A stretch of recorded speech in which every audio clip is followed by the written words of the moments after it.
You will fail your way to greatness. Most people allow their fear of failure to outweigh their desire to succeed. When you're willing to fail again and again and again, when you make up your mind to become unstoppable, when you make up your mind to become a no matter what person, then that will then give birth to a part of yourself that you don't know right now. Imagine, if you will, being on your deathbed and standing around your bed, the ghost of the dreams, the ideas, the abilities, the talents given to you by life, and that you, for whatever reason, you never went after that dream. You never acted on those ideas. You never used those talents. You never used those gifts. And there they are standing around your bed looking at you with large angry eyes saying, "We came to you, and only you could have given us life. And now we must die with you forever." See, most people stop short of their dreams and park and get off the highway of life because of the rejections of life. You will always be rejected. It's no big deal. Jack Canfield said rejection is a myth. It's not like when somebody says no and then they slap you. No, it's just, to me, make no your vitamin. Get excited about the no. Why? Because every time someone says no, that brings you another step to a yes. You're getting closer. Trust me, you will win if you don't quit. You will win if you don't quit. Even a broke clock is right twice a day. As you go through the challenges of life and you look at it and embrace whatever comes to you, don't run from it. Step toward it. Don't try and duck it like most people do. See, most people want it easy. See, if easy come, easy what? Easy go. See, but when you go at what you're going to deal with and you deal with the difficulties of it, when you handle those hard things close at hand, making those hard decisions right now that you don't want to make, learning those things that you don't like to do, but you know that in order for you to get where you want to go, this is one of the hoops that you have to flip through. And I'm saying to you, whatever you got to do it, because if you don't, life is going to whoop you until you surrender. You have something that you brought to the universe, and that if you decide that my life deserves my developing this what I do well, and becoming the best at it, and mastering myself, and seeing what I have within me, if you decide to drop your buckets where you are and develop your gifts, I grant you, you'll never ever be without. I grant you that your gifts will take you places that will literally amaze you. I grant you that if you begin to work to develop your gifts, you'll develop a strong sense of happiness. You'll get a larger vision of yourself, because part of beginning to get a larger vision of yourself, all of us need some area of our lives where we can have a feeling of competence. That people know when they think about this area, that's something you do.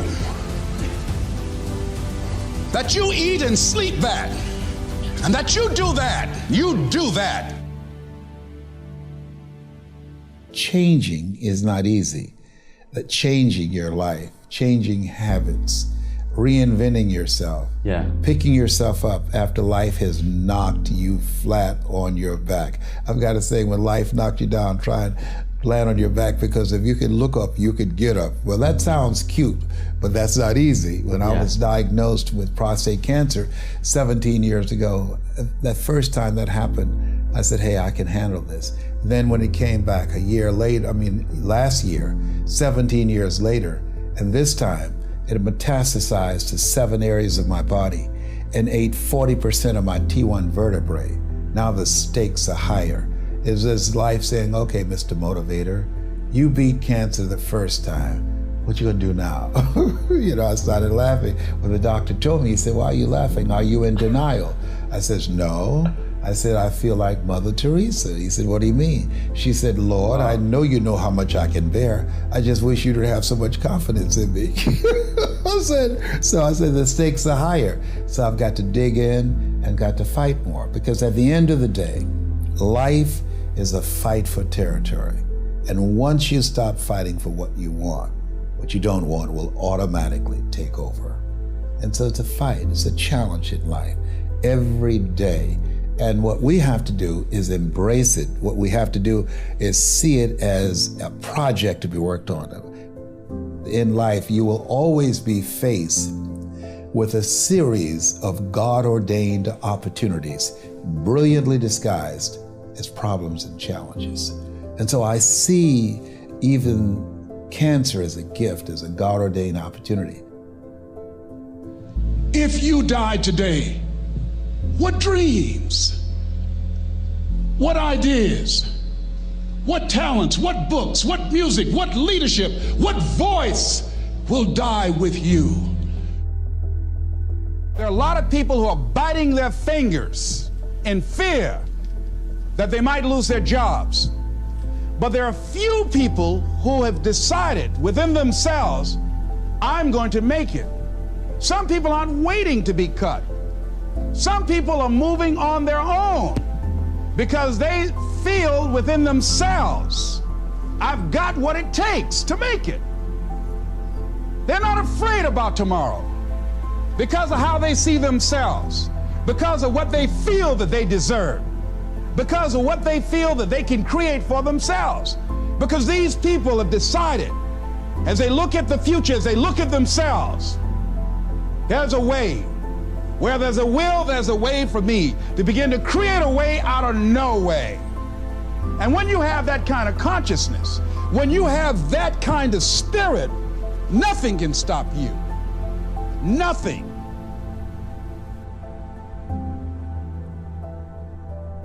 There's no secret to success. There's a system to success. And no matter what organization you become a part of, the system works if you work it. If you don't work it, it won't work. But it works if you work it. And that's one 4-letter word that most people don't like. They're not willing to work. There are winners, and there are losers, and there are people who have not discovered how to win. And all they need is some coaching. All they need is some help and assistance, just a little support. All they need is some insight or a different strategy, a plan of action to make some adjustments that will open up the key to a whole new future for them, that will give them access to the unlimited power that they have within themselves. That's all that they need. So what I want you to do is think about something you want for you, that's real for you, that's important for you, that will give your life some special meaning and power. And I don't even want you to say, I can do that.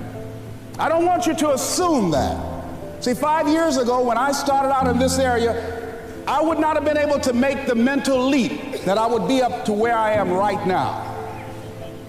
I don't want you to begin to just psych yourself out. No. I want you to be able to say something to yourself that will enable you to maintain a level of integrity with yourself.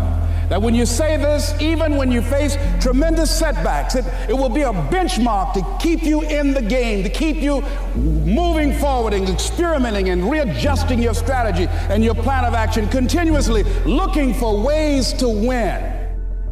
I think we have to reflect on, who am I? Why am I here? What drives me? If I died today, what 3 words would I want said about me if I died today? You know, what is it that defines me? You know, and how do I define myself?